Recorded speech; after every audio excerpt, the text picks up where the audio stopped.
Deddy Mulyadi tantang KPAI ambil peran soal barak militer. Saudara Gubernur Jawa Barat Deddy Mulyadi pun meminta KPAI ambil peran untuk membina anak-anak yang bermasalah di wilayah Jawa Barat. Deddy pun menegaskan tugasnya bekerja untuk rakyat. Ia pun menyayangkan sikap KPAI tersebut.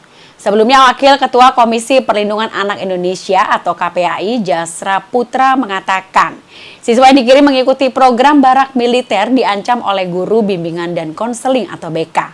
Jasra juga membeberkan para siswa diancam tidak naik kelas jika menolak masuk untuk dibina di barak militer.